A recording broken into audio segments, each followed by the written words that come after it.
today on Reimagining fundraising events. Thank you so much on behalf of the Asian Pacific Community Fund for your interest in this topic and for joining us. We're really excited to have this panel of experts that are joining us, including Amanda Ma from Innovate Marketing Group, Paulina Hong from ADAP, and Michelle Freridge from the Asian Youth Center. Before we get started, just some fun facts that we were able to pull from the registration.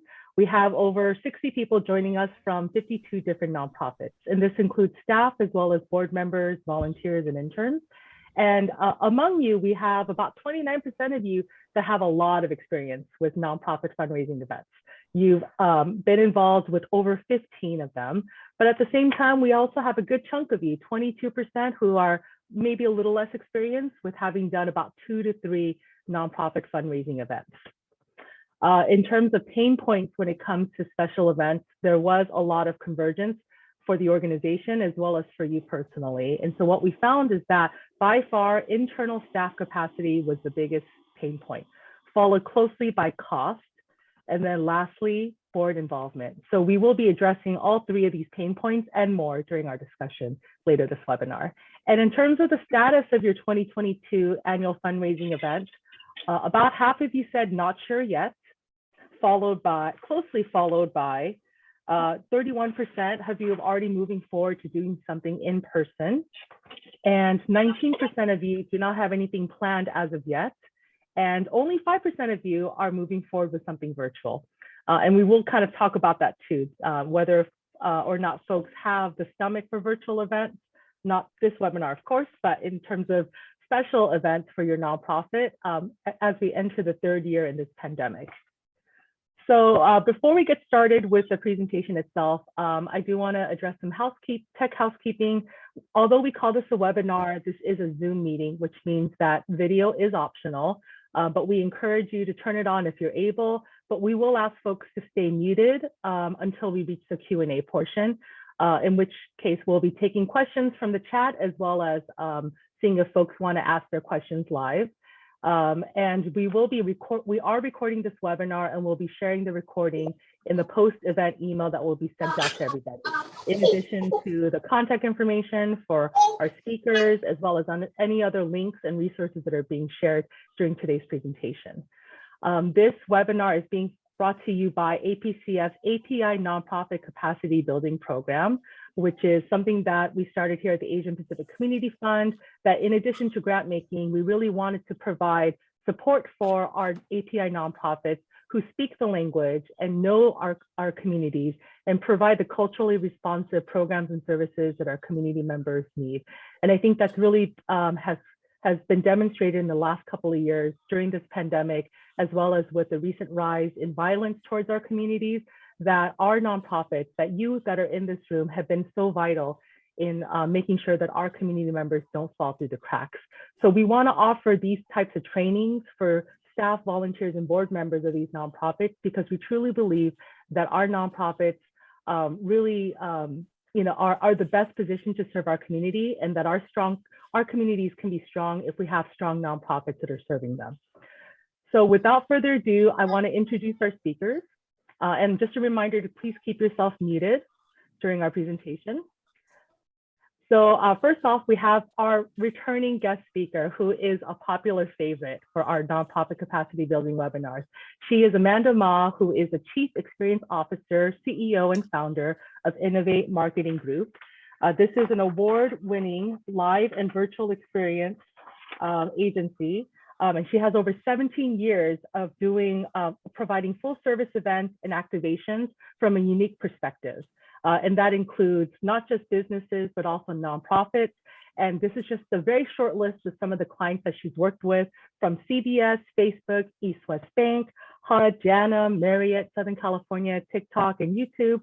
But what is really admirable about Amanda is that not only is she a champion for small business and leadership development, but she's also incredibly involved in the community. She has executive board involvement, including being the past board chair for none other than APCF. So we're always glad to have our emeritus board members like Amanda coming back, and she does this, she tells me, because she really believes in the work that our API nonprofits are doing to serve our community. So thank you, Amanda, for joining us. And we also have Michelle from the Asian Youth Center, the executive director, who has 20 plus years of direct service development and nonprofit management experience, having been the prior development director and program director at the Asian Youth Center. She has a BA from Michigan State University, an MPA from Western Michigan University, and a JD from Loyola Law School, and is also an adjunct professor at University of the West, teaching MBA classes with a nonprofit focus.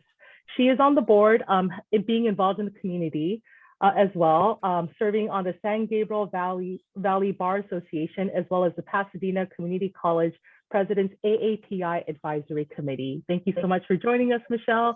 And last but not least, we have Paulina Hong, the Development Director of ADAP, Asian American Drug Abuse Program, where she's been there since 2008, and she comes with over 14 years of nonprofit experience.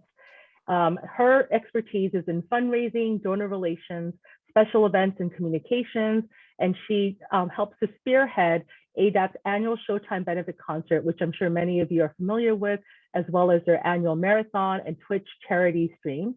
She has her bachelor's from Azusa Pacific University, having studied physician's assistant and sociology over at APU. So please join me in virtually giving a round of applause to our three speakers, Amanda, Paulina, and as well as Michelle. Thank you so much, ladies, for joining us today. Thank you, Christine, for that awesome introduction. We're super excited to speak with you all. You know, when APCF first reached out, say, really preparing and talk about the new year and what it is that this community needs.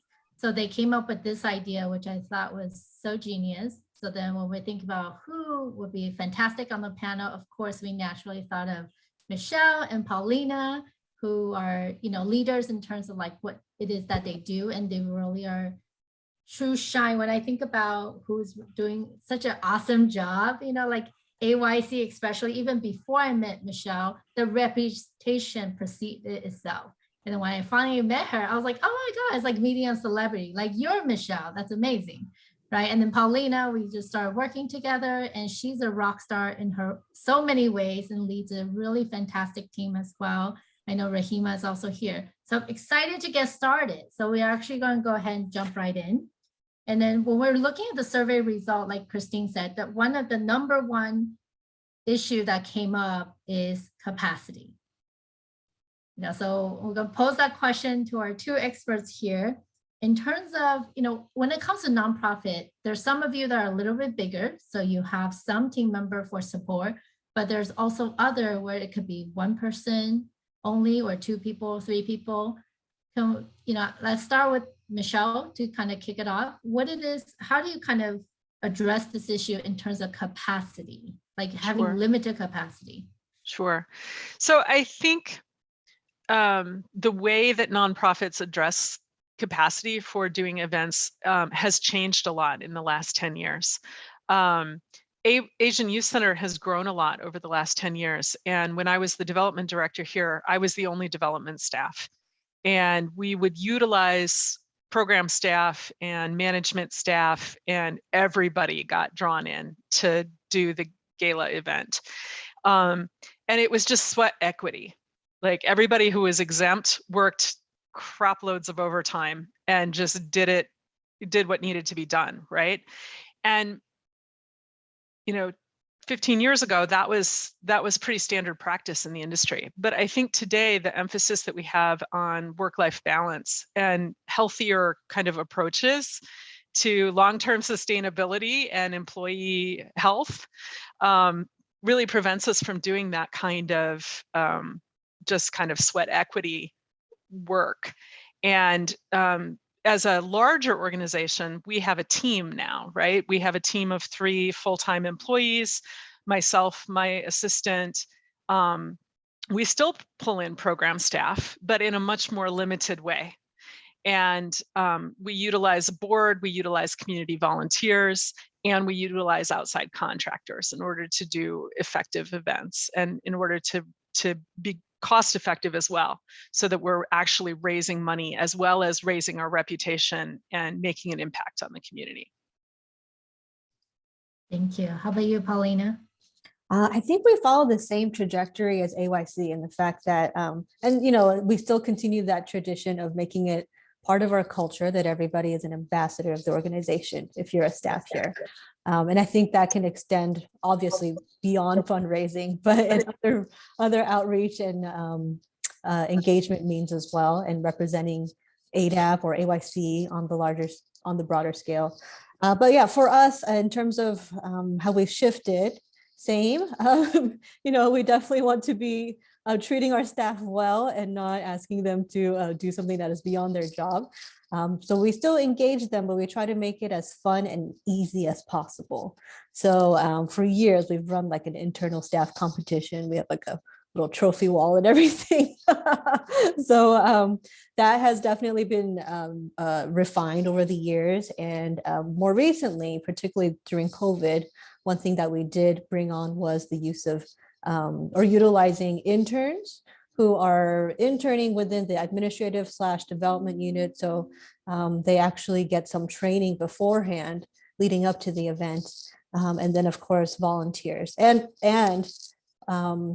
external contractors, because that is very important when it comes to, I think COVID really forced us to look at our capacity and the resources we have on hand.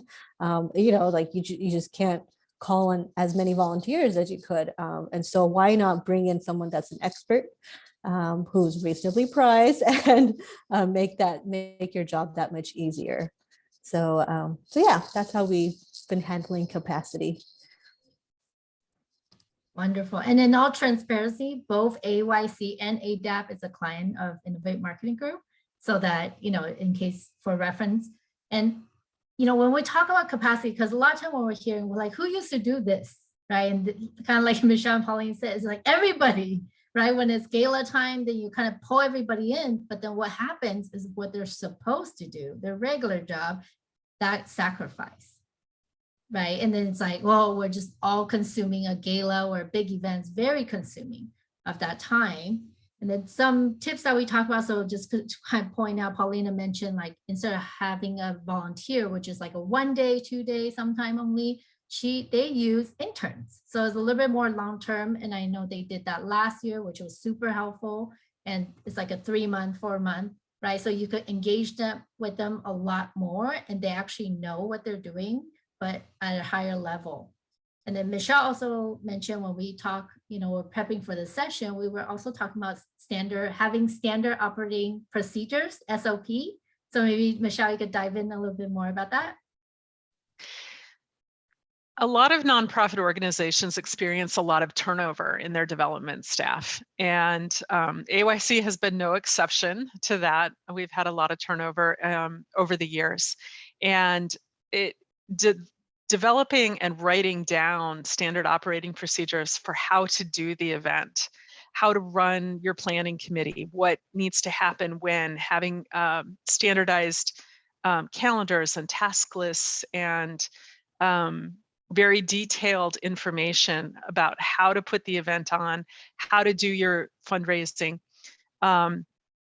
is super helpful. So there's been gaps between development staff at times, or even when you're training new staff or additional staff, bringing people on board and onboarding them, having those written policies and procedures helps tremendously, so that people really have confidence in what they're doing and can move forward without having to figure everything out on their own. Yeah, and those are so helpful because you have some steps already in place, and don't think like you have to do this yourself. I know we have a lot of EDs on here with development staff. A lot of times they just like, what? I had to write procedure for everybody, but that's not the case, right? Even our agency, like when we have someone that's perhaps exiting, which they got promoted to a new role, then one of the things we ask them to do is like, please look at the job description. That's actually one thing I have them do. Does this still make sense, right? Because the role sometimes evolves. And then also please look at our SOP and then add to it. Things evolve, and that way it stays current, right? And then it's important that that keeps getting updated. And then what we further kind of extend that is that we also make videos now. And then we kind of archive that, which makes it a lot easier. So we not only have the written document, we also have video, which is a little bit more interactive, a little bit funner to watch also. So we do that, and we do it like by categories.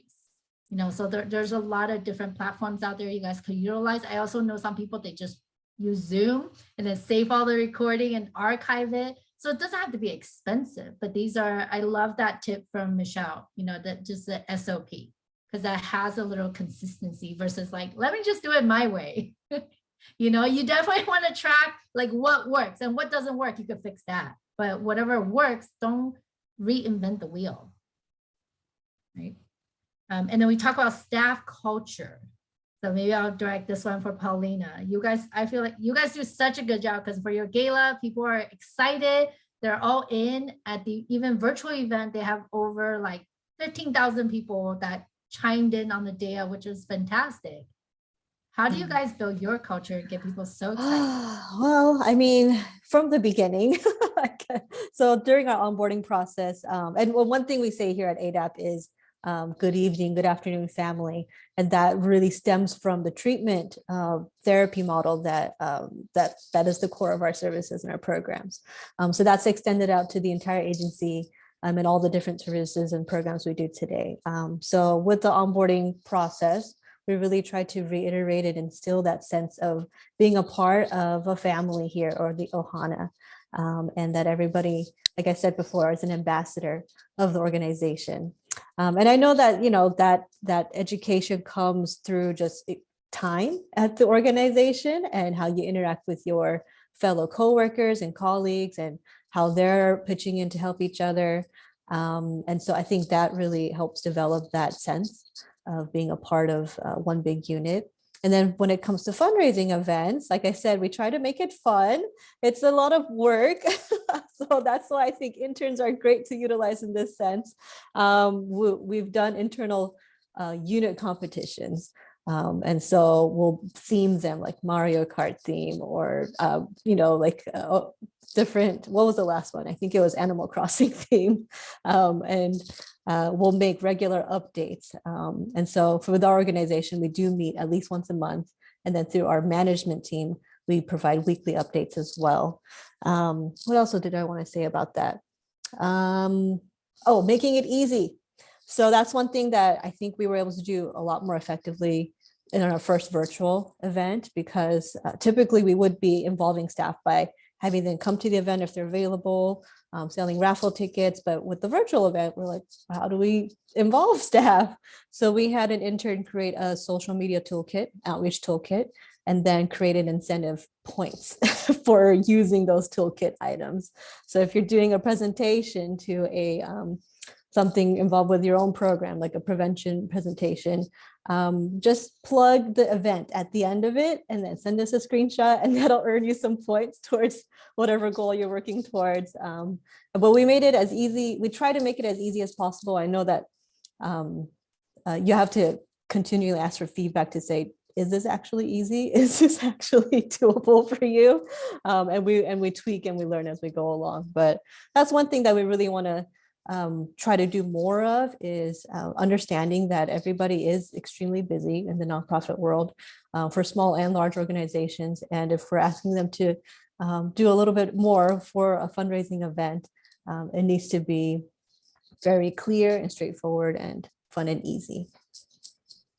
And I think the focus is on fun, because when you make it fun, then people just want to participate, right? And that's definitely the feel I got when we work together. It's like they make it fun. So it's almost like, oh, I'm just doing it because it's fun, not because like I have to, because my boss told me. That's very different. How about you, Michelle? Anything you want to add? I think that we do a pretty good job of inviting the program staff to come in and participate for the event, and helping them learn about how to be the ambassadors as well. But sounds like not as good a job as you're doing. And maybe it's the fun part that we need to improve on. I'm gonna take that home with me today. Yeah, so many tips. So for those of you that are checking your email or doing something else and trying to do this, pay attention to the webinar, I would highly recommend you just be present for the next 60 minutes, because these ladies have so much great wisdom and tips to share. So I hope you guys, even if you just implement one thing from today, that'll help you scale in terms of what you're doing. And I would say for whether staff or for volunteers or intern, I think a lot of times we spend so much time planning the event, but we don't celebrate. You know, we finish, we did a great job, and we move on to the next task. So my recommendation for everybody here is to take that time to celebrate and then to make sure to say thank you. It's so often forgotten, right? Or if you have gift bags at your event, make sure you save one for the volunteers, right? They're not paid staff, they're volunteers. You know, if anything, you should give them like 5, right? But really, if you take that moment and recognize their contribution because of their time or resource, whatever it is, people love being, you know, thanked. And it's just a small way to say thank you so much. And you'll be surprised when you do all these things, then more people will come back and you get like the same people over and over. It does go a long way. Karen, you're right. Yeah, so just make sure. And, you know, we even put that like at our agency, when we do events, we have what we call a master timeline. We actually put that as part of it because people do forget, right? So just put that so you don't forget. And I used to be on the other side, corporate side, where we donate money, right? We sponsor an event, we give them thousands of dollars. When it's over, some people say thank you, some people don't. But guess what? The ones I remember are the ones that send a thank you. It could be as simple as email, or if you guys, your nonprofit is children, those always get me. They have the kids write thank you, right? Not really legible, but those are like the best cards. And I keep them, right? I think it's like super memorable. All right, switching gear, we're going to talk about board member. A lot of you guys have boards that you know, they could be good or sometimes not so good because they add to your work. However, if you leverage them correctly, you can really amplify your reach. So for this one, let's start with Paulina. How do you guys leverage your board involvement and their networks? It's really important to have the leadership on the executive board member, so the chair of the board, be bought into your fundraising campaigns and efforts as well. And so I see a question, I'm not sure if I'm supposed to answer them now, but Katie Tran asks, how do we grow our invite list from fundraising events? So just wanted to share an example. Our board chair, thankfully and very appreciatively, knows the importance of this. And so he'll personally challenge the other board members to come up with at least however many names, 10, 20, 50, and he'll create a competition amongst them as well with the prize that he personally provides. But that is one way. I mean, in terms of answering that question, use your people, use your board members and your staff members, and give them very clear metrics to strive for. So 10 contacts, 20 contacts. And if you can, incentivize it in some way. It doesn't have to be something that you have to spend money on. It could just be recognition or, as Amanda just said, thanking them. But recognition goes a long way, especially if it's like across the agency.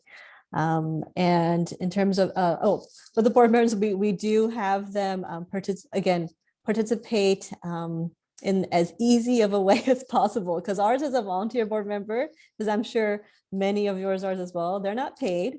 They have regular jobs and they're very busy.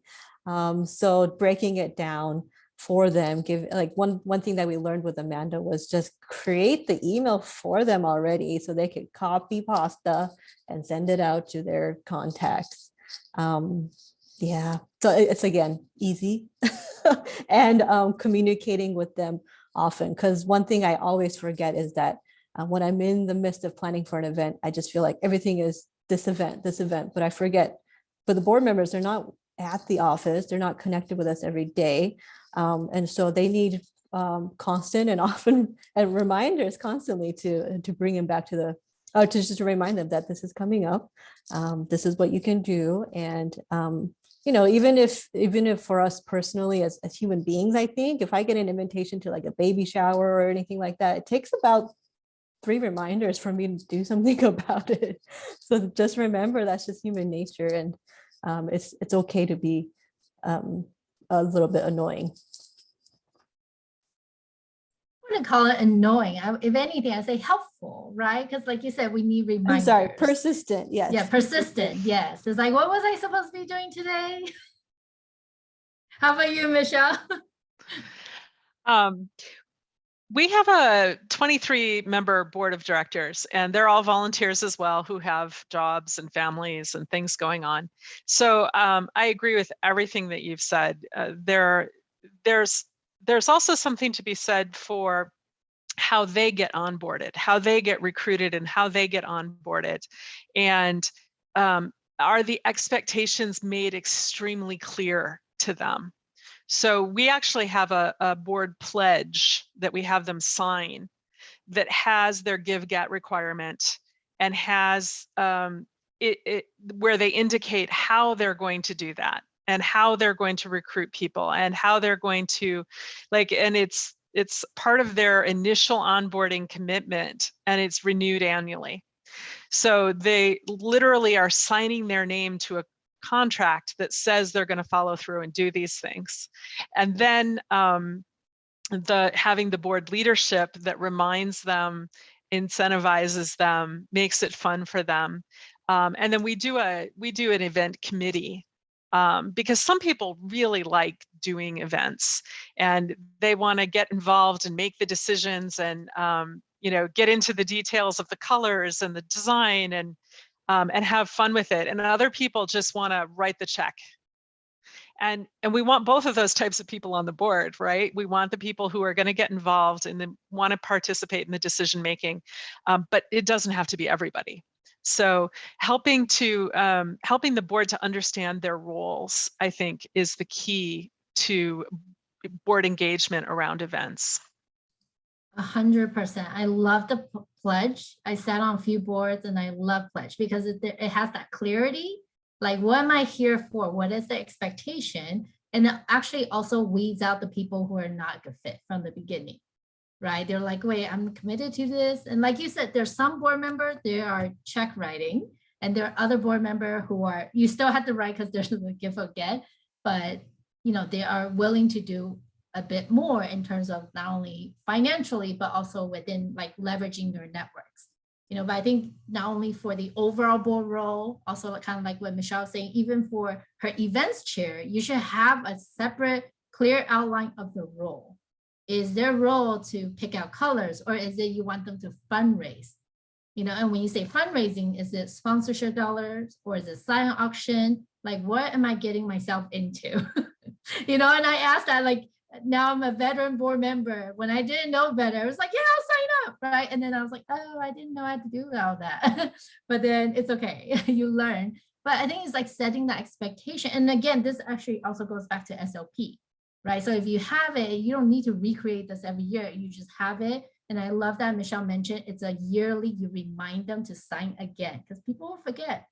Like I'm currently on 3 boards. I don't know what I signed already last year.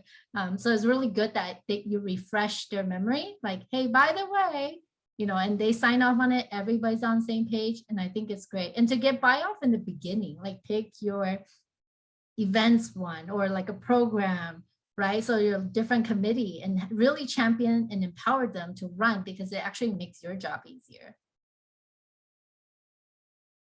Wonderful. And I think that's a great segue into sponsorship. So, Paulina mentioned like keep it simple for the board because they are very busy and people do this because it's like they volunteered their time, right? They don't want to think about like what's right, right? So we kind of, one of the strategy, yes, it is giving them a template and please keep it short. Don't make it super long and then give them the reason why people need the support. Some of these emails we see right away is like, oh, can you give us money? Like, why? You got to pull on the heartstring first and then say donate, right? Don't just right off the bat like, hey, Karen, can you donate $10,000? And Karen's like, what am I donating to? Unless if they're already familiar with your organization, that's a little bit different, right? And don't be afraid, like sending it like out like that. And so AYC, AW, you guys both do a great job in terms of sponsorship. I think especially for AYC, lots of great big brands. So Michelle, let's start with you this time. How do you get all your sponsors? Not only that, but how do you keep them? Right. So there's really 2 types of sponsors. There's your returning sponsors, your legacy sponsors who have been coming for many, many years. And I started as a development director at AYC and I just inherited a bunch of them. right? They had relationships that already existed with the founding executive director, Mato, and with board members. And one of the key things is for those relationships to be expanded to include additional people, so that over time I was building a relationship with those folks. So that when board members term off the board, the donors don't go with them. The donor stays with the organization because there's an existing relationship that's maintained. And maintaining the relationship is key. So you want to make sure that you're thanking people many, many times. You want to make sure that you're communicating and celebrating with them. You want to make sure that you're giving them a role other than just writing the check if that's what they want. One of my favorite things to do is actually seek people out for advice on a variety of things, because they're this huge knowledge base about all kinds of things that they can provide information and guidance and advice about. And it's not only a huge asset for the organization, but it's deeply engaging for them to be able to help in a way beyond just writing the check. So maintaining sponsors and maintaining that relationship in a very authentic and meaningful way for them, I think is really key. And then generating new sponsors is really fun. Generating new sponsors is where you go out and you ask, you talk about the need, you talk about the organization, and you ask. And you can't be afraid of rejection. People are going to tell you no. And that doesn't necessarily mean no forever. And it might just mean no that amount, or no, not this time. But there was a TED Talk that I saw that actually changed the way I looked at doing the ask.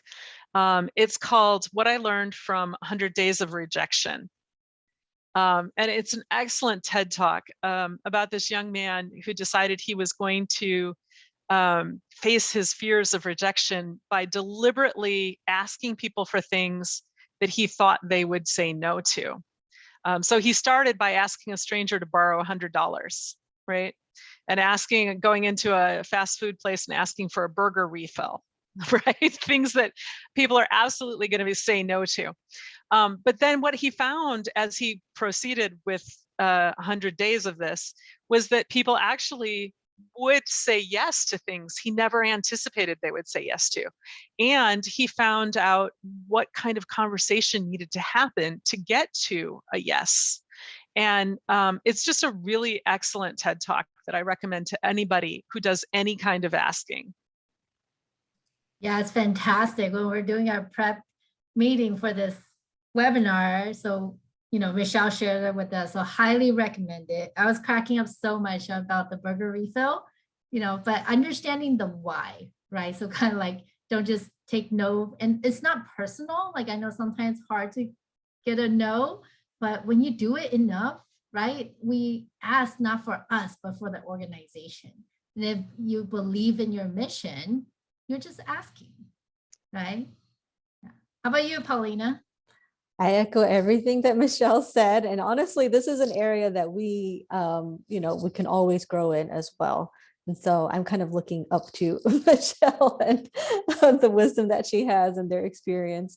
I guess just to add to that, everyone do everything that Michelle said, watch the TED Talk. And then of course, just along the lines of getting used to rejection is don't make it an easy no. And so that's something I actually learned from Amanda. Follow up with if there is a no this time around, ask them a follow-up question, or just invite them. For the virtual one, it was easier just to invite them to log in for free because there's no cost to it. But don't make it an easy no. Don't be annoying, of course, but just try to be creative in terms of what else you could approach them on, or at least calendar in something in the future, or find out. Yeah, I think it's good to go back with some form of a question so that it prompts them to respond back to you and get that conversation or continue that conversation. We talked about this being a relationship, right? So your first interaction should never be, hey, Michelle, can I have $10,000, right? It's like, hi, Michelle, I would love to invite you to one of our upcoming events, and make sure whatever you invite them to, it's a pretty good event. right? We all know there's like the really amazing events and there's some just like mediocre. So make sure if you're trying to make an impact, invite them to those events, get to know you guys a little bit, and also talk about who your other supporters are, right? Because they like to be at the same level. So if you're talking to a bank, Bank of America, you might want to say, hey, US Bank is also a sponsor. Then they're like, ooh, if they're a sponsor, maybe we should be a sponsor, right? And also look at what other events they're sponsoring, because maybe if it's a, focusing on elderly or focusing on youth, right? Then that means that is a mission that they're trying to accomplish. So back then when I was doing corporate giving, that organization I was part of, they're focused on giving to underprivileged children. So as much as we want to do other stuff, I was given a very definitive parameter. And do we go outside of that? Yes, but that takes like higher level buy off, but it makes my decision very easy when it comes in a straightforward, so I could just say yes, right? So understanding what else they sponsor, and then making sure you have a really good sponsorship package, right? We went through that with ADAP as well. Like you want to showcase it, because a lot of time when you're leveraging even the board, right? Like the email Paulina put together, send it to the board, it should have an attachment so that if they keep forwarding this email, this attachment still makes sense. I seen so many packages, some I seen, I was like, there's not even a contact number on here on the package. Like, who do I contact? I want to sponsor, right? And then they're not going to read all through your chain. So make it easy. Best is make it 10-page, nothing longer, because their attention span is not that, and get to the point. Who's the demographic? What it is that you guys do? So having that, and if you guys have media, right? They always want to be able to like amplify that support. Come on, like they like to see their logos in the press. So if you have media come, make sure you mention it, who the past media are. It doesn't have to be like now. Or if you have fantastic speaker, fantastic honoree you guys are honoring, you could also mention that. So these are all tools that you guys could leverage in terms of like trying to get new sponsor, right? And then now it's so easy, like you used to have to go to events, meet these sponsors. Now they're kind of on the webinars, right? So you could join different webinar and then just like send them a quick message like, that was such a great webinar. I really enjoy what you shared. Let's connect more, right? And look at what they post so that you can engage with them, because whatever they post, that's obviously what's important to them, right? So then just slowly building that relationship. And then we talk about the board.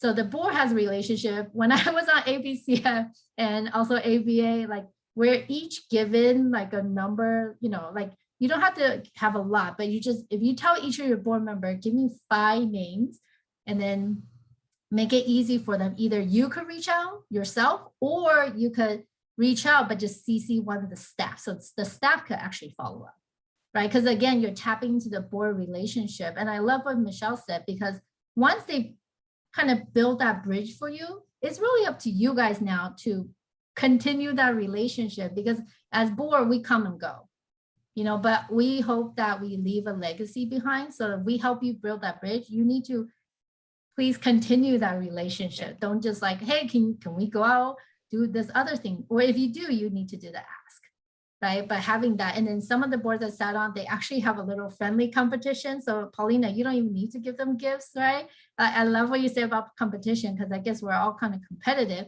They actually post how much we bring in. Nice. So there was a column on monetary and a column on in-kind, and then they bring that up every time we're at a board meeting.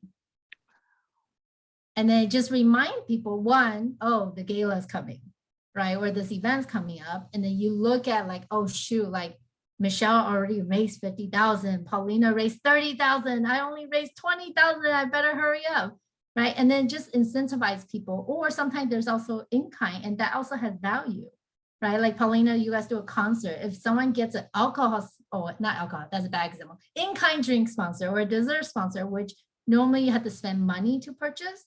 But in this case, you get it in kind, it still has value, right? So then having that, and so it's like the 2 columns, and then just showcasing it. Some people did ask me before, like, oh, we don't want to make anyone look bad.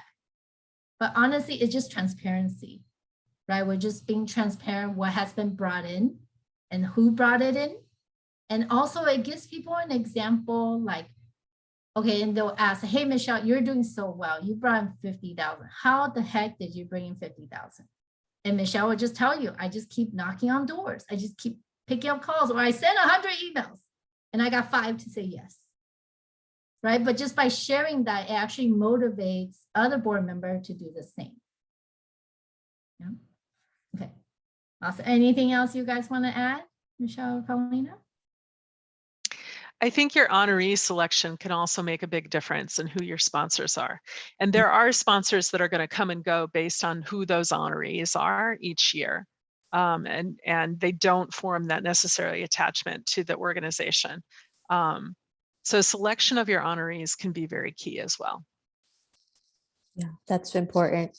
I did want to add something, but it was not necessarily about sponsors. I think it was board members, but the board members, there does need to be a lot of consistency and follow up with board members. That's what I found, so that they have trust in you to handle their contacts well. And so with our team, we have to pay special attention. If the email comes from the board, pay attention to that first and respond to it as quickly as you can, because their level of confidence in you as a development staff will translate into how easily they are willing to open up their Rolodex, quote unquote Rolodex, and connect their important relationship and context to your organization. Definitely, because if they make that connection, right, it's like money left on the table or opportunity, so they want you to jump on it. And I feel definitely APCF does a fantastic job. For every gala, they use our photos on the invitation, like all the board member, they send it out, and then now people are like, oh, Michelle with AYC, Paulina with ADAP, right? So now when they send it out, they're like, oh, I'm going to support because so-and-so is also involved, right? So I thought that's so strategic because you're truly leveraging the board's connection and then some, and really amplifying that.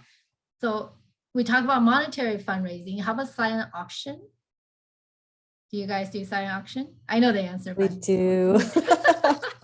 Yes, we do too. Tips on that. Why silent auction? So much work.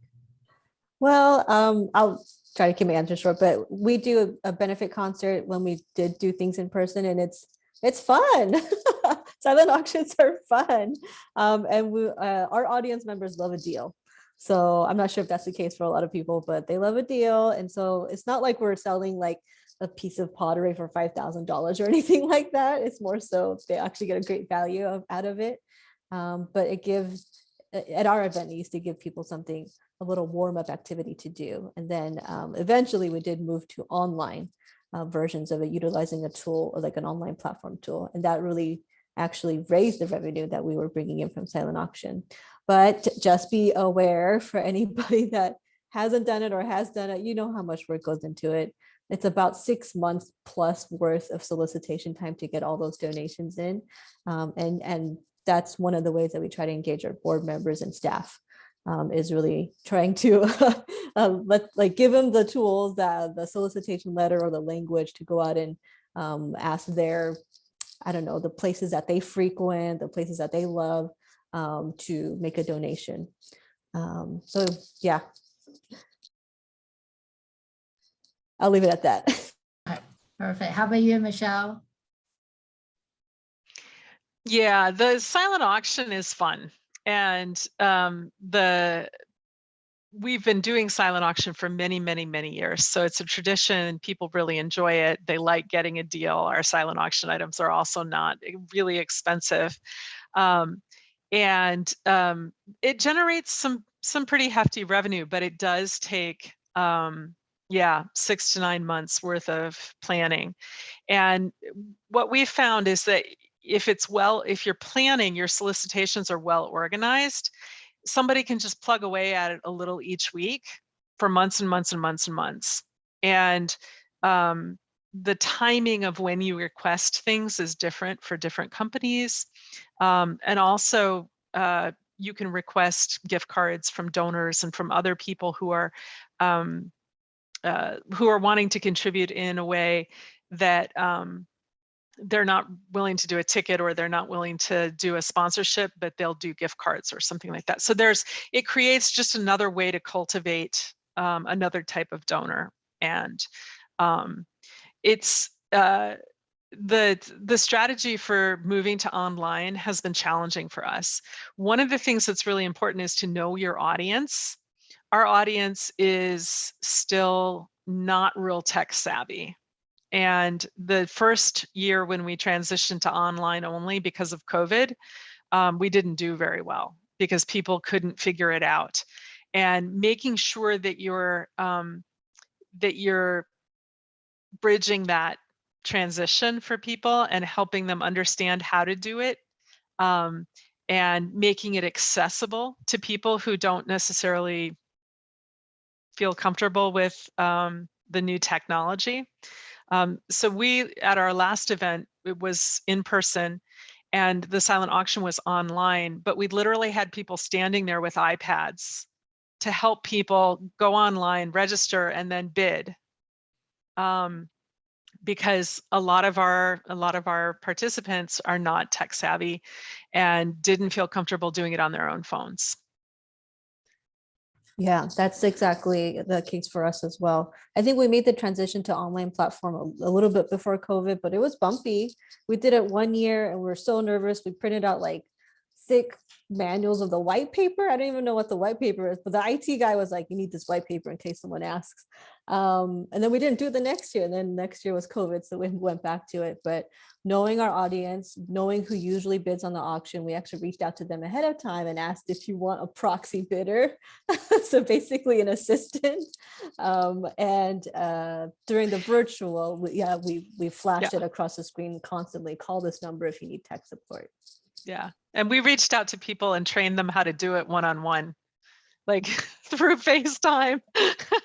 And this is what you do. If you have a really good volunteer, they can screen record instructions on how to use it. So that's what happened with us. And they created a YouTube video that we could share with potential bidders or future attendees. Yeah, especially first year as you transition, that's always the hardest, right? From paper to digital. And I love the video, short and sweet, to the point. Like, you know, the white paper is sometimes too crazy to read. But definitely the YouTube is super helpful. And what Michelle said, like having volunteers, you know, so typically if we know it's a client's first year transition, one, you want to know, Michelle touched upon, like also know your audience, like who they are and where they need help.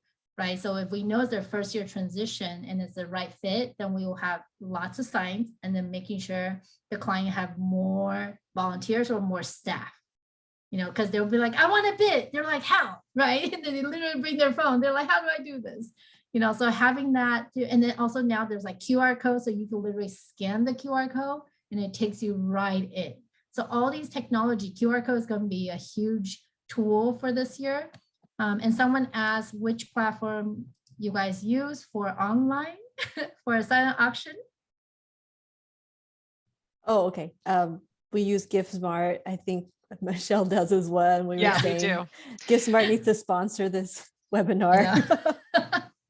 Yeah. And I have to say, we actually try quite a few because of different clientele. And I would say GiftSmart, at the end of the day, the price point and the ease of use, that it comes down to that. There's some other ones that are cheaper. There's some even that are free, but you get what you pay for. There's one client that they use free, and guess what? It didn't send out notification to the winner bidders. So at the end of the event, nobody knew they won and they left, you know, or like they just don't know. Then now it requires all the staff or the volunteers to reach out and say, hey, you won, congratulations. It's just like one extra step. Right. So when you're looking at this, digital is supposed to help you advance and create less work, not more.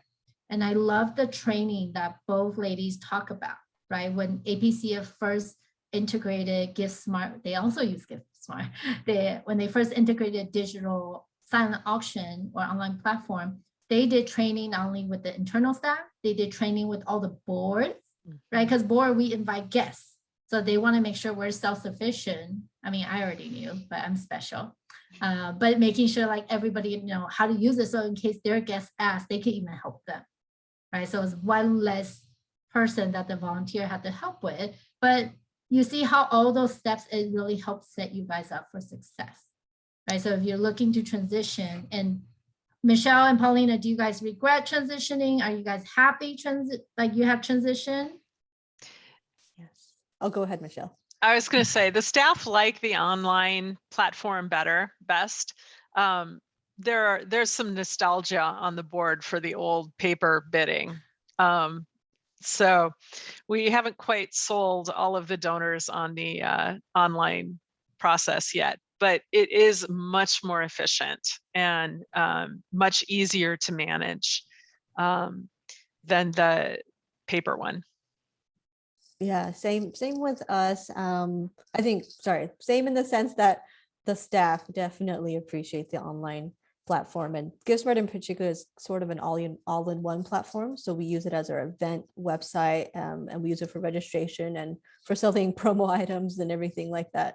So I would say a piece of advice, if you are going to use a paid platform, is make one of your staff or a couple of them the experts on it, because there's a lot to learn. There's actually kind of a high learning curve when it comes to getting familiarized with these platforms. So you need someone that is an expert in-house. You can actually pay for that service too through a lot of these platforms, but that's more money. So if you're able to just bring in a smart intern, smart college student, they can learn this and teach everybody else, and then continue that education with the management team, with the board members, and of course, everybody that is working the event. I hear a SOP call here. Yeah. And then, so that's one tool for you guys. I did see in the question, like how many items to procure. And I would recommend, depending on what it is, like, so make sure you get things of value. And another way, like we have leverage boards in the past, is like we have someone on the board that works at Disney. So he actually got us a backstage, like a tour of backlot of Disney, which is something that you can't even buy, right? So it was like, hey, Paulina, like, do you have any special, and they always give out swag. So it's like, what do you have? What can you think of?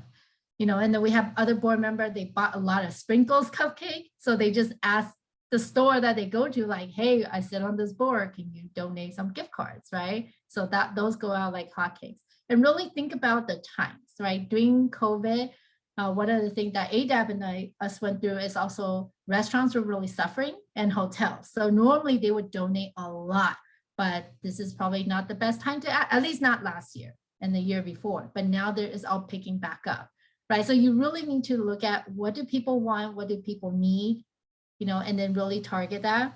So that's one tool. And then in terms of how many items, I mean, we see anywhere between 10 items to 100, but I would honestly say 30 to 50 is a good window, because when you have too much, it's just too much. I was a lot of time, less is more, quality over quantity. Yeah. And then one more tool, because these are brought up by the ladies, so I want to make sure to mention it, auctioneers. Both of you have professional auctioneers for your fundraising events. Why do you feel like you need to spend the money? You guys seem very eloquent to ask for money on the day up. We'll start with Michelle this time. And then Paulina. No, it's much more effective using a professional auctioneer. If you're going to do a live auction, it's much more effective financially. We've just seen there's a much larger return when we use the professional auctioneer. Using a celebrity kind of auctioneer from the community, who's somebody who knows all your donors, can also be effective. But just having me get up there and do it, not effective. And you don't want that on your plate, especially if you're running the event. You got other things to worry about. But auctioneers, like I said, like when you're using external contractors, they're specialized in that field. This is what they do every day, how to improve their craft. And one thing that I really love about our professional auctioneers, he has no shame. So just somebody with that type of attitude, I guess, loosens up everybody else. And then I don't know, it flows a little bit better that way, but it's well worth it.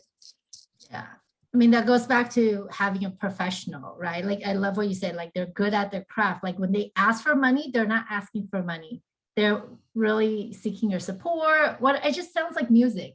But then when a regular person asks for money, they're asking for money, and it's just really hard sometimes as the event professional to see some of our clients use their own staff or a board member to ask money, and they're like struggling on stage.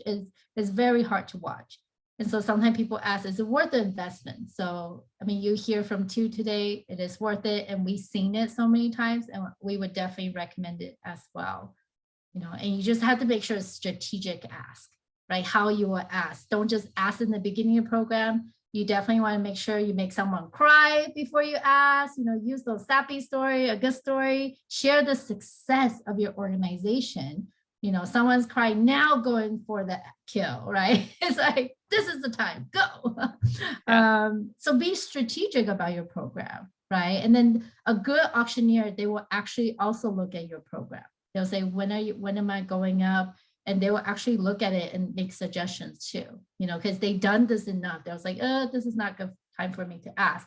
Let's feed them some food and then we'll go in and ask, right? Awesome. Okay, now, so we talked about capacity with the staff. We talked about how to leverage our board members. And then we talked about also getting the money. So now we have the money, and then time for gala. Or time for the event, your major event. What should we spend? What has been the most impactful in terms of like how you spend your money, like the funding for the event? Okay, we'll start with Paulina and then Michelle. Me? Yes. Okay. Oh wait, I'm sorry. Could you repeat the question? I started. Yes. Now that you have all the funding, right, or like you start, so it's like, where have you seen where it's like the money best spent for the event itself? For the event itself. For event itself. Okay. Places where you're not an expert. So one example that I'm so grateful we went that way was we had a hybrid event this past year, and we're like, oh my gosh, we're gonna have to spend more money because it's not just virtual. So let's try to do our own AV. Oh my goodness, I'm so glad we didn't do that, because that would have been a disaster. So hey, like Amanda actually found us a very affordable AV person, and we were able to do that. And food is another one. I know that for Michelle's group, their audience are foodies, as she had mentioned before. And then it depends on your audience. And then also the capacity of our staff. So in the past, where we have kind of more effectively spent the money is on making sure the event runs smoothly and not overloading our staff physically. So one thing we started doing recently is hiring an actual setup and tear down team, security, but the setup and tear down team really made a big difference and actually boosted staff morale in terms of how much more they want to be involved with the event. And then for us, our events are usually get-togethers or some sort of like reunion type of thing for folks. So we want to make sure we're creating a nice environment for them to just hang out and have a good time with their friends. So I can't agree more about the AV, and not only investing in a professional to manage it, but investing in good equipment. Like there's nothing worse than a sound system that is creaky or unclear or squeaky. Yeah, we invest in the food and wine. Our participants like to have something really good to eat and some wine to drink. I know that other organizations, entertainment is very important, not quite as much for us. And for us, venue and appearance is very important. The board and the donors want to go to an elegant event. They want to dress up, they want to do black tie optional, and they want the event to look like something you would wear black tie optional to. So we pay for the extra draping, we pay for the uplighting, we pay for some of the other stuff that makes the venue look very elegant. Yeah, and just keep in mind, I actually love the variety. Like we have Michelle here from AYC, and they do like a gala dinner, right? So, and then we have Paulina here who does a concert.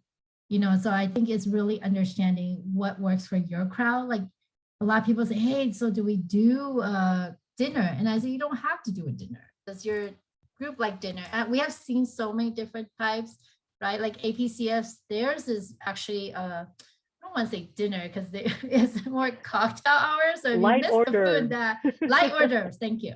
So if you miss the cocktail hour, you actually don't get food, you know. So, but then it's great because the program's only 2 hours. And then one of the things we hear from sponsor all the time, they're like, wait, it's over? We're like, yeah, it's over. They're like, this is awesome. I'm gonna sponsor again next year because it's so short and I could go home and put my kids to bed. You know, you'd be surprised, right? It's whatever works. But also just, and then I think like project by project, they do like the food and wine event, right? It's super fun, lots of good food. So like different variations, so you find the one that works for you guys. It doesn't always like, so just kind of get out that mindset. It always has to be a dinner. And if it's a dinner, try to make it different. You know, even you could be at the same venue, same, you know, that's okay, but you change up the theme, right? Like, so Michelle, one year they were like on the darker side.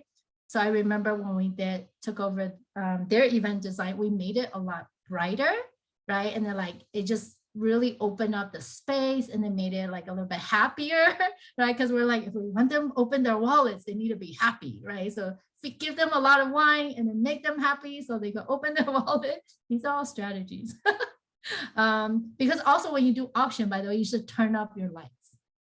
I know a lot of time we dim the lights, but auction, you want to turn up. It's like this mindset thing, very psychological. So that's a whole different conversation. But knowing, like using all these, like where does it make the most impact makes a difference. And then I think it's, you can very clearly see why ADAP and AYC is so successful because they really know their audience. They know where the money they spend, it will really make an impact, right? And then they also make sure if their team cannot handle it, they hire an additional team. Because then really, like Michelle's role, she should be mingling with the sponsor. This is her time to build that relationship. Same with Paulina, right? Not running around checking with venue to see when the food's coming. You know, I think that's like not very strategic at all, right? And I understand sometimes it is an investment. But I can tell you that once people that go that route, they rarely go back.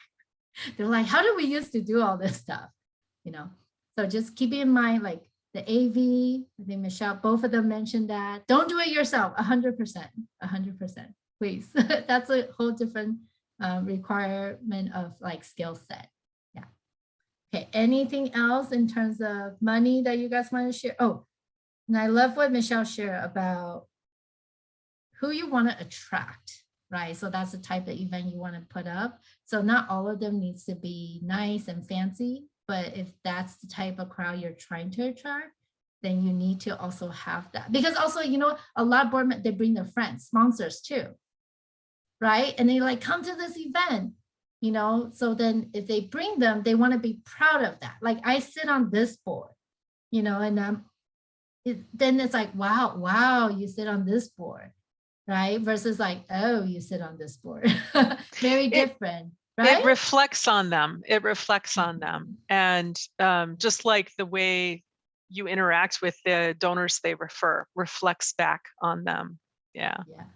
And it's such a great way. I actually brought tons of people, like different guests to the event. And then for me, it's like one, they could get to learn about the boards I sit on, these organizations, but also two, it's like, I'm thinking of them for more longevity, like maybe they could be a supporter, they could be on the board, right? So you could build that also into your board member too. So like, oh, bring some friends that you think would really benefit from something like this. There are always people that are looking to give back to the community, but you really need to have that ask, you know.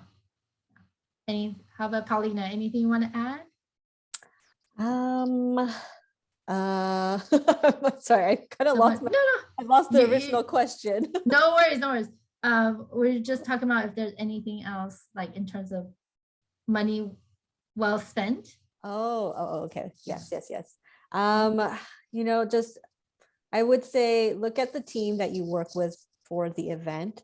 And so that's kind of what has directed us in a lot of ways. And I think my staff are a lot happier that we switched to GiveSmart platforming because it was like 10 times more work, 100 times more work previous to that. And so they're a little bit more efficient in just implementing the event. And then in our case, we do rely a lot on our leadership and our management team to also help with the event. So I think you want the people involved with the event to be happy and excited and motivated. And that will really help, like determine where you should spend the money. That's wonderful. Thank you. And now I'm going to turn it over to Christine for the Q&A, and Emily and Elsa. Is it Elsa?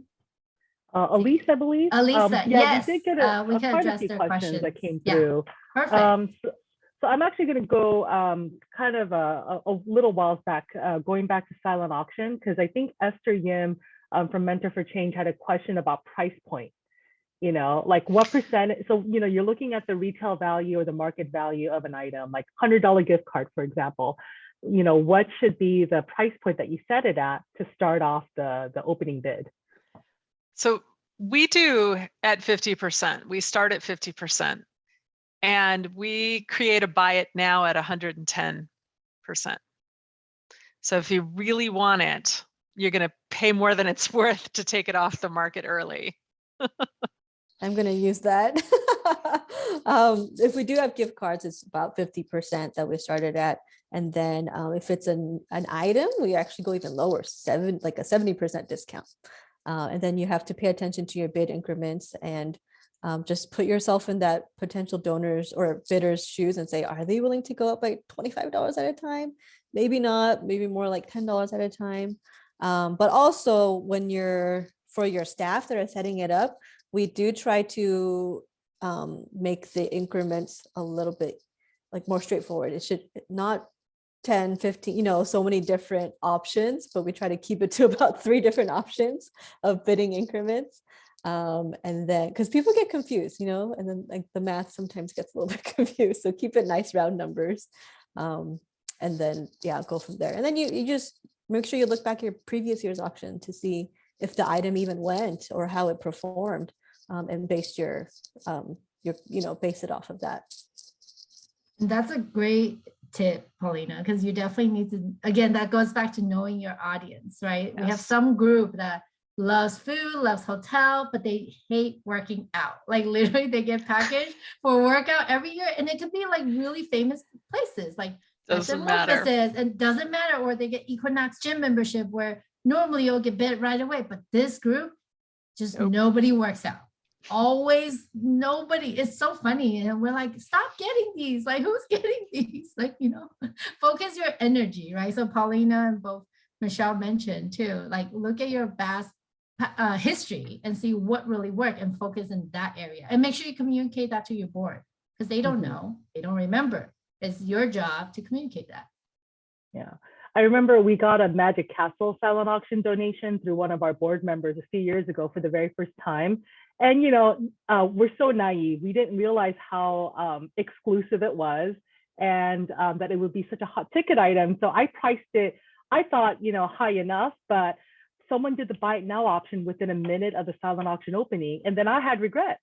I'm like, I should have priced it a little higher because this is not something that's easy to get.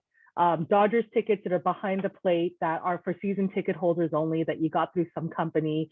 Those are not things that like you can just buy off the regular market. So those kinds of things could, you can definitely price it a little higher. And then I really loved what, everyone said about knowing your audience too, because I know that when I started at APCF and I got pregnant with my first child, the first thing that I'm thinking of is, are there any packages here for my kids?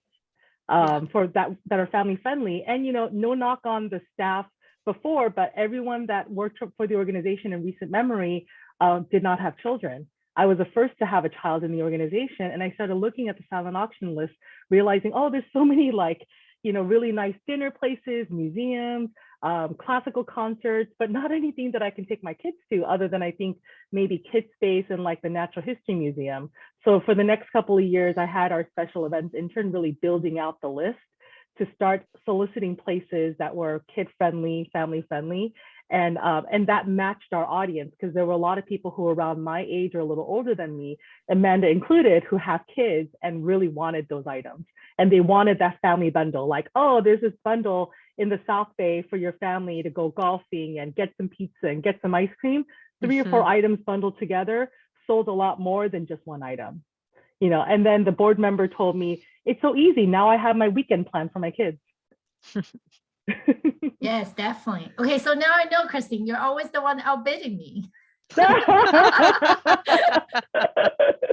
That's the only me thing and you other don't know parents. when it's digital, right? Because the paper copy you can see, but the Yes. digital you don't know. So now I That's know the true. secret's Yeah, out. you can hide it behind anonymity. We also had some questions from Rose about, you know, the in-person versus virtual. So, you know, she had questions about like how to deal with the uncertainty of in-person events this year. I think it sounds like both AYC and ADAP are moving forward with in-person, but you have experience with doing virtual as well as hybrid. And if you were to do virtual, you know, I think a lot of nonprofits, particularly the smaller ones, were really impacted, you know, with the revenue. You know, they got less sponsorships, less fundraising, less, you know, it's just hard to engage people and to encourage them to give.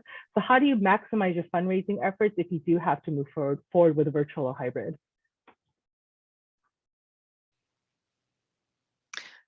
We did not do well financially with our one virtual event. And the hybrid event did better, but really our audience wants to be in person. We're planning to do in person, we're planning to do outdoors, we're planning to do social distancing, and we've reduced the number of people at each table and done some other things to make it safer, vaccine requirements or negative test requirement. And we plan to continue doing that. We've moved our events so that they're at a more advantageous time to do it outdoors. So we have one event now scheduled for June and one for September. And I don't think that we will pivot to virtual if we get shut down.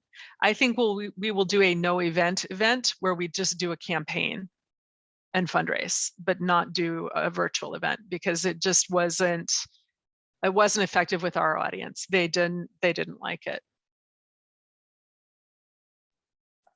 For us, when we did our first virtual, it actually ended up netting us more in the long run because that's just how much more expensive an in-person event was for us. But you know, it was still not ideal. So we went to hybrid the following year and saw how much people enjoyed it. But we had to keep it small because you're right, Rose. There's a lot of uncertainty. There's just I think having an event consultant really helped bridge that gap and make those decisions more confidently because you just don't know. But you do have to you just have to pay attention to all of the new guidelines and CDC updates and whatnot, and then communicate more often with your attendees and your audience members as you get closer to the event. This year we will be going back in person because it's our 50th year and we want to do something really extra special. But I didn't, mention this before. We one of the new things that happened during COVID was that we started a Twitch charity stream. And so if anything, we're working on building out like an additional fundraiser that is purely virtual. And so, yeah, I think having different ideas, creative ideas to tackle that end fundraising goal throughout the year will be helpful. And I would recommend if you guys are thinking of in-person events. So one, like AYC moved it outside and it was actually super nice. And we have other clients moved it outside. They're like, we're never going back inside. This is so nice, right? Because the open air, so that's all, they'll work in your advantage if something were to happen, but also communicating about what COVID safety you have in place so that people feel safe, right? Like I do this myself and I do events for a living, but it's like, if someone invite me, I'm like, what is your COVID policy? Like, I want to see that first before I respond whether I'm going or not, right? Because I've been inside for 2 years. If I'm coming on my show, I want to make sure it's safe, you know? So it's like but communicating that, and there's tools you could use. So there's an app called Clear, for those of you may or may not know. So you can actually have your attendee download that before they come to the event. So when they come to the event, they just show you, and if it's green, you pass. If it's not green, then you have to take out your vaccine card, your driver license, the whole 9 yard, but it just make it that much more efficient. And like Michelle said, we also seen a lot where they have on-site testing, or it's the regulation, like either if you're not vaccinated, you can't come. And by now people are used to this, so it's not like a shocker, because we do have some clients say, well, what if people don't come? Well, then that's like only a few people. You know, you got to cater your event towards the masses, not that one or two, unless if they're donating a lot of money. I don't know. But otherwise, is go with the masses. Mm-hmm. And then related to that, I know Karen Lung from Asian American Professional Association had a question for Paulina about doing the hybrid event. Did it feel like you were doing two separate events in one? Yes, and I don't think we did the second one as effectively as the first one. So obviously most of our attention went to the in-person event. And we did do the virtual event, but it didn't draw nearly as many people as it did the year before. And it is like doing two events in one. So it's hard. If you are going to do it, please do it more successfully than us by having a separate team really paying attention to one or the other. I don't think it was, I think in the end, what we learned was, people are ready to come back in person. That's why I don't think we would really seriously consider another virtual event for our main fundraiser. But like I mentioned, like the Twitch charity streams, those are smaller level ones that it's only done, it could only really be done virtually because of the platform. And that's an interesting way to grow out another type of fundraiser. And then maybe this is more of a question for Amanda, but just from what you've seen with other nonprofit events that you've helped to plan, when's a good timing? This is from Elise from Chinatown Service Center on sending out the invites once you've set the date, once you've got the venue. Say digitally you could do a send out a digital like 6 months, so if you already know it, or if you know it even earlier, send it out. Like that way people hold the place, especially this year. There's an influx of events. Like we're completely booked for until like after April, to be honest, because it's all coming. And it's like every month there's more coming because people haven't done in person for 2 years and they're now all coming back. So if you know your event day, save it ASAP, and it's just digital, save the date. But your hard copy invitation, if you're still doing that, I would say 3 months to come. But also more and more, we're trying to be green. So digital has really worked, but know your audience. So if your audience like that physical, then send it to them. But otherwise, digital has really been wonderful and also more environmentally friendly. So yes. And so I know a lot of our API nonprofits do their events in the fall. So September, October, those are very busy dates. So if we're counting back 6 months, that time is pretty much now. Like this is a season to start finalizing and sending out the invites. So it's really good timing that we're having this webinar. I know Esther Yim had a couple more questions. Esther, do you mind turning your video on and asking your questions live? Like you had one about how to do fun events that are creative, and then another question about fair cost if you were to use a consultant for your event. Hi. I'm not sure if I'm on camera right now. I did take my sticker off to make sure the camera would turn on. But in any case, my question was about our audience is not really a black tie audience. We tend to be more casual, but we certainly want to make it fun. But everybody's idea of fun is subjective. I was wondering, for you guys, of the kind of more informally kind of calibrated events. That still require a lot of preparation and work to do, but the vibe is different. What's been popular? What's been effective? Well, we do a benefit concert, and it's not like classical music. I think the last many years running, we brought in Kalapana because we knew that our supporters love that era, love that music, and it did really well for us. But I, also match that with who on your team is going to be putting on this event. So if you guys aren't classical people or don't know how to put on this particular type of event, then go with something that you can be a little bit more proficient and efficient at. I know, I would love to do wine tastings personally, but we are a drug abuse program, and so that doesn't exactly fit with our audience, many of them being alumni of the program.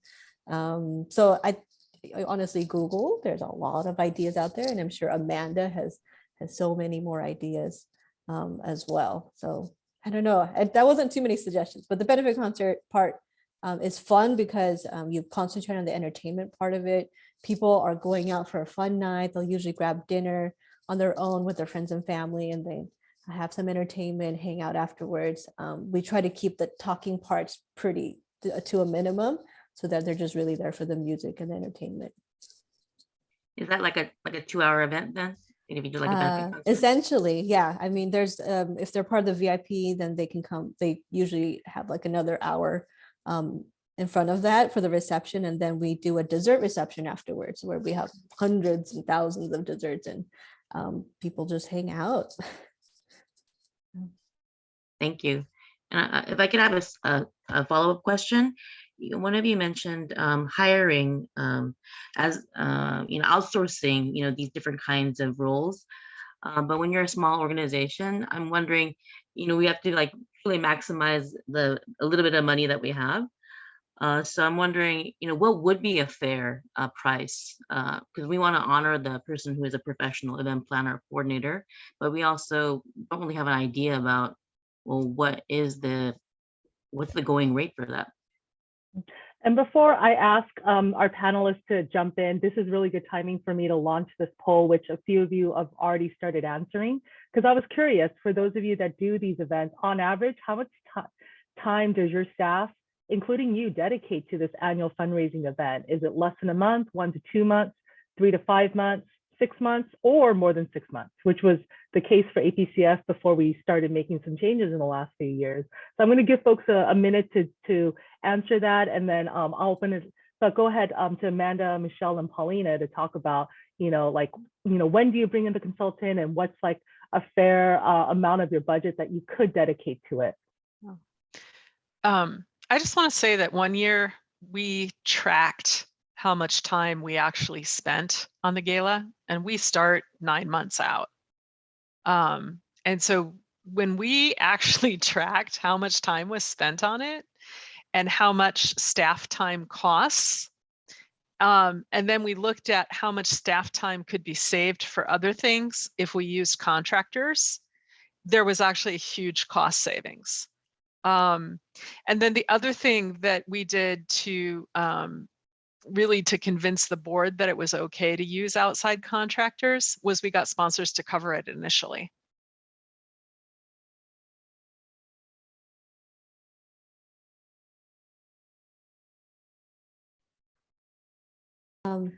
I wish I'd done that too. Kind of sponsor to cover the cost, but that is one way to do it. And I would say, I think going back to your original question, Esther, like what's a fair price? You take into consideration how much revenue you want to bring in with your event. And then I'm not sure if we do it. I can't give you like a percentage or anything like that. But a lot of it is going to depend on that. And I think you have to take into consideration a lot of different factors, like how much staff time could be spent elsewhere if you did bring in this, let's say, an event consultant, or if you paid for the online platform. And so, there's a lot of depends on in this case. So what type of event are you putting on? How much revenue do you expect to bring in? What is the biggest pain point for your particular group in terms of putting on this event? So if it's staff time or a certain area of expertise, then consider spending money in that area. Yeah, and then really understanding what it is that you guys need the most. So perhaps your first year, you don't want to hire someone to do everything for you. Even with AYC, we started with one component first before, and then they're like, oh, okay, this is awesome. We could use more of this kind of help, right? And then they kind of expanded their scope.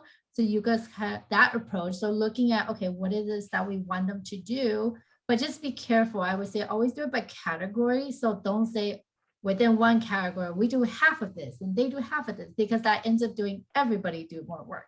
And that's what you don't want to do, right? So like you carve out certain section, like, okay, they do silent auction, take that off your plate, or they do day of, or like event component, meaning venue, vendors, shave that off your plate, right? That itself is a big help, but really kind of pick out where it is that you need the most help. And honestly, like for our clients that we work with, it just helps them save so much time. If they get one sponsor, it really pays for our fee. Well, Yeah. one big sponsor, right? One. Decent, yeah. Right, Michelle? Like you Yeah. save so much time, and then you have the Yeah. expertise. You And know? and just to clarify, we actually had a sponsor who was the title sponsor for our 30th anniversary tell us that we needed to take our event up a notch, and they were going to cover the cost of the event coordinator so we could do it. Like we got told that's where their money was going to go. We didn't solicit it. But then in future years, we solicited, and people were willing to pay for the fundraising costs to have a really nice event. Some of them, right? It depends on the company and how much flexibility they have with their funds. Yeah, and I also seen it other category they could underwrite, like was it entertainment, or different area. We have one like when you did like a lemonade stand, but it's like the fanciest ones I've seen. So just depending on what it is you need. Someone even wrote off underwrite ballet, right? Because they don't want to walk. They're like, I'm in this fancy outfit going to this fancy place, and you want me South Park? So just think about it. Yeah. So I know we are coming up on time. It's already 3 o'clock. So I'm just going to ask for a few more minutes of everyone's time, but totally understand if folks need to log off. But I did want to share the results of our poll with many of you participating in it, and it looks no surprise that most of you spend quite a significant amount of time, 3 months, 6 months, more than 6 months. So that might be something to consider too in thinking about where you want your resources to go. Like it's that sweat equity, I think, that Michelle had brought up very early on. Like, so much of our staff time, sweat, blood, and tears goes into something that maybe it would be better to bring in a contractor, whether it's, vendors for AV or for, actually helping you coordinate on the day of, rather than expecting staff and volunteers to have to bridge the gap. And we know that it can be more challenging for the smaller nonprofits that have smaller budgets, but the return on investment can be great. Like I know for us, using that platform GiveSmart, we were able to increase our silent auction fundraising, I think, fivefold, and it paid for itself that year, and then it only grew from there. So any final thoughts before I move over to announcements? Amanda, Michelle, Paulina, you've all been so amazing and giving us such great insights. I hope people don't mind us going a couple minutes over just to wrap things up. There was a question about whether the event coordinator does solicitations and does donor work. And I don't know if they do that for anybody, but we keep all the donor work ourselves because we want those donor relationships to stay with us. So we don't contract out any of that donor development part, just the tools.